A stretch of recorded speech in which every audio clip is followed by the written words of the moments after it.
if you put down it's made for children, they put a restriction. Hey YouTubers, hi, how you doing? Spiritual Coach Ari Mac live on kbrhd.com. Hey now. So, I'm sitting here learning.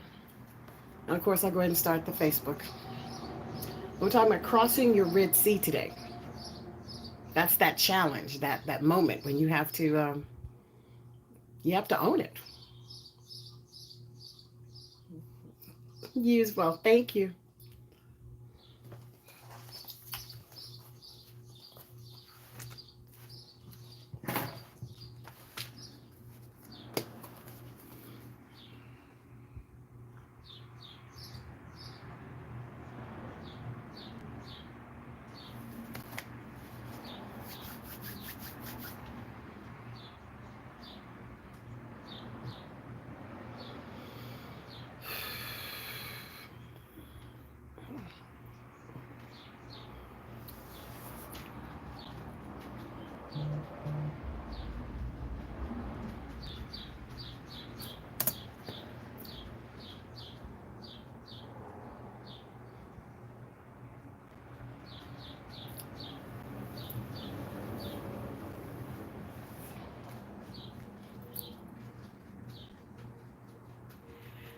Hello, hello, hello, and welcome to Spiritual Life Coaching with Ari Mack. I'm your host, Spiritual Life Coach, Affirmation Aromatherapy Specialist, Affirmation Manifestation Expert, because I know how to affirm to expertly get what you want, McIntyre. Thank you today, guys, for joining me today, this May 9th, 2024. It's been a very interesting week so far. I'm coming to you live on my YouTube page under Spiritual Coach Ari Mack. We're going to do like 15 minutes there so my computers don't go too nuts. And we're also live on Facebook Live under Ari McIntyre, and of course here on kbrhd.com. So I'm coming to you every which way. I hope you guys are having a beautiful day wherever you are, and thank you so much for taking time out for your day to join me and all my people on all my social medias. Okay, hey, hey, hey.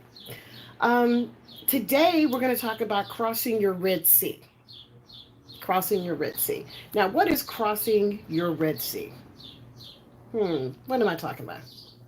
Well, one of the most dramatic stories that has ever been told in the Bible is when the Israelites left Egypt. They boned out. Now I'm going to give you my version of it. Okay, the biblical is very theatrical, but I think the gist of it is still very relative today. Okay, so basically, Moses came in, right? And if y'all don't know the history of Moses, I'll do that in another episode. He was a former prince, but he was actually Israel. He was Jewish, and his mother had saved his life. Anyway, and she gave him to a Pharaoh prince, and she raised him as her own. All right. So 20, 40 years pass. Moses comes back, and he basically tells the Pharaoh, who happens to be one of his, let's say cousin brothers, because they grew up in the palace together, that he should, let the slaves go. Now, of course, the slave represents our challenges, our fears, how you want to do something, you want to make something happen, but we have this anxiety, which is totally normal, okay? It's totally normal to have to sort out your emotions chemically in your body so that you can, come up with a reasonable, realistic step to the direction that you want to go in. Just a step. Because if you take the step, the universe usually keeps you going in that direction. So, of course, the Pharaoh says, no, I'm not giving them up. They're my slaves. Who's going to build all these pyramids and do all my bidding? And Moses comes to him again and say, hey, bro, I'm hearing from the uppers. It's going to be a lot of stuff. The rivers are going to turn red.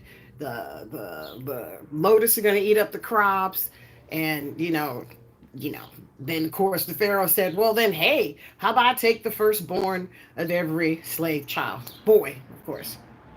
And Moses just puts his hands up and say, hey, dude, I don't think you should say that to the universe because they don't play. What you put out is what you get back.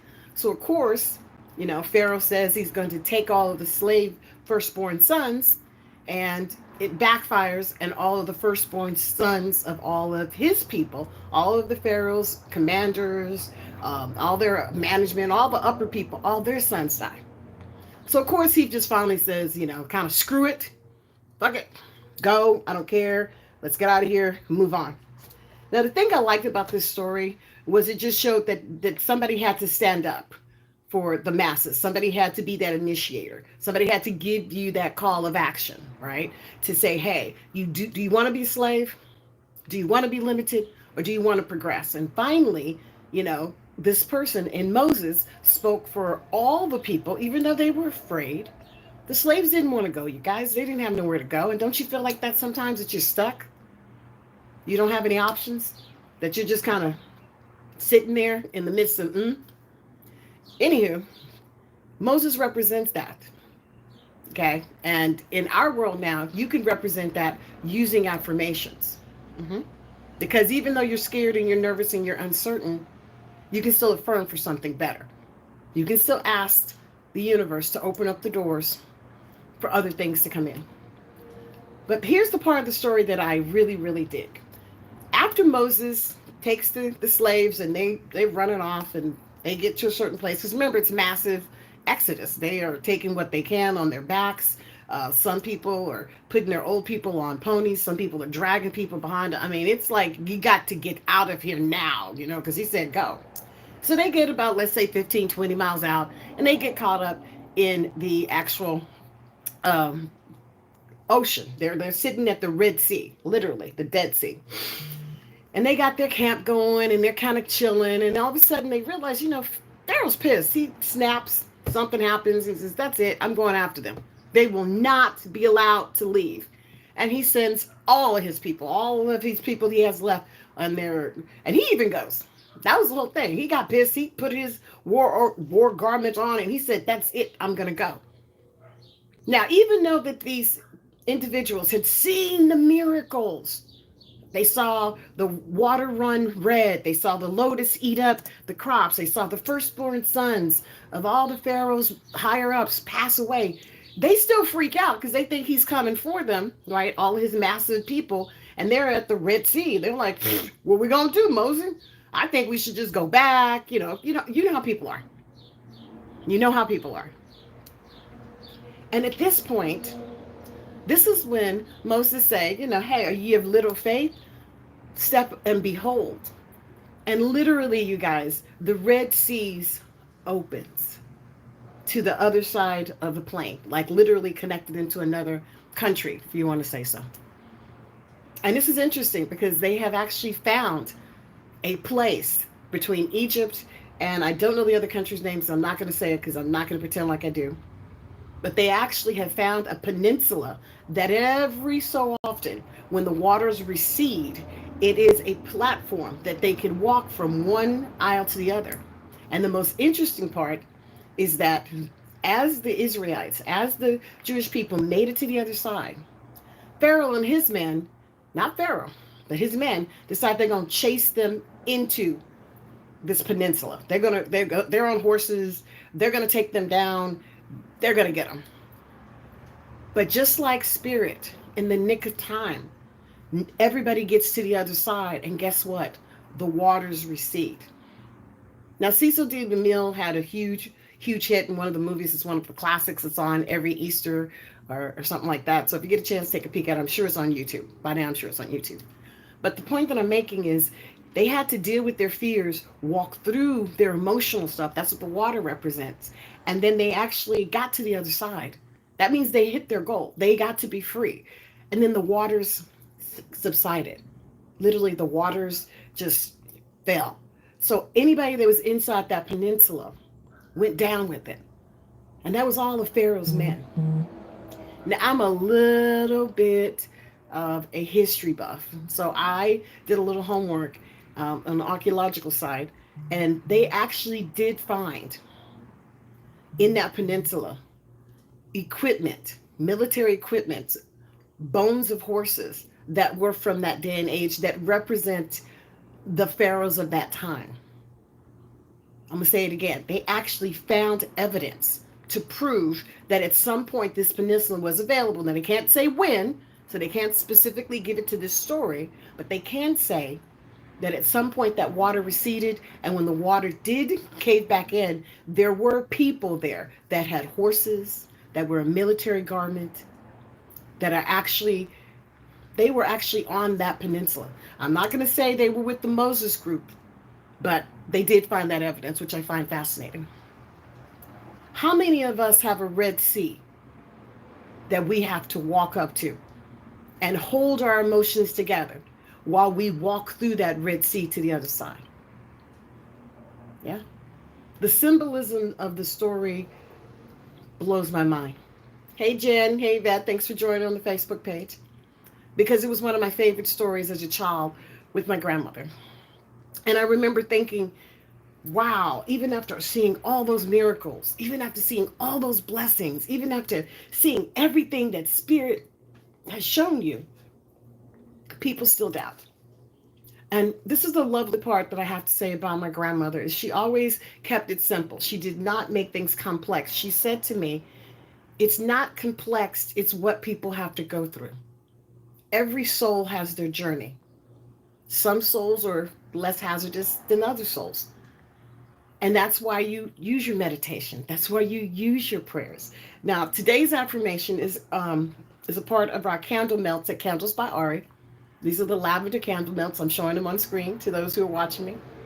And the affirmation on this one, which I love, I use this all the time. And every affirmation, you guys, has been a hit for at least a decade. So if you hear me say them over and over again, it's because we keep seeing results, okay? And this affirmation states, I know Spirit has a divine plan for me, and I trust in knowing that it is happening right now under grace in perfect way, and so it is right now. But you have to trust, and you have to believe in it, because the universe can't make you do anything. They can't. We got free will. And that's the beautiful part about being human, is that we can make all these decisions at any time and there's nobody governing us. Even if you feel like somebody is governing you, that doesn't mean they actually are. It's you're allowing them to. That's you're giving them permission or dominance over you.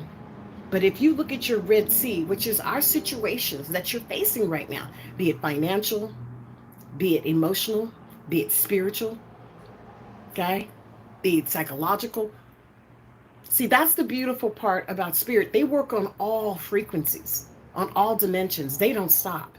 It's us that flip around because we're encased in these beautiful bodies that the universe gave us with all these lovely parts. Some have male parts, some have female parts, some may have both. I don't know. I'm not a scientist.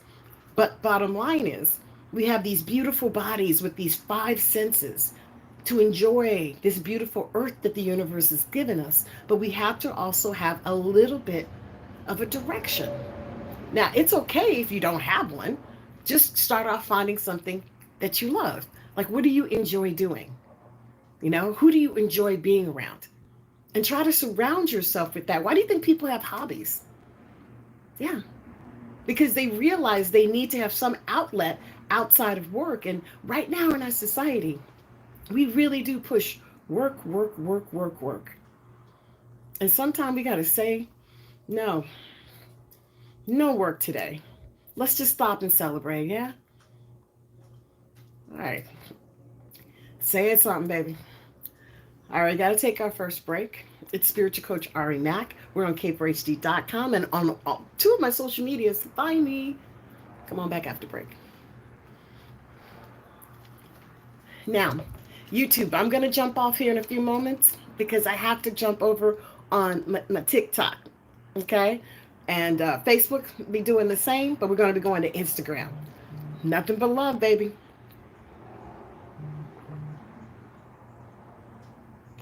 So I'm going to go ahead.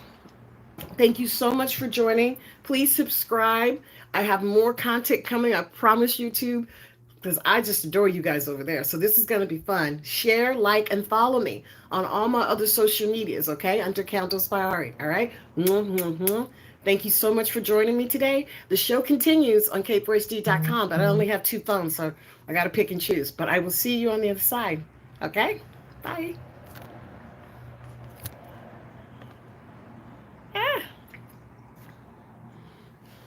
Okay.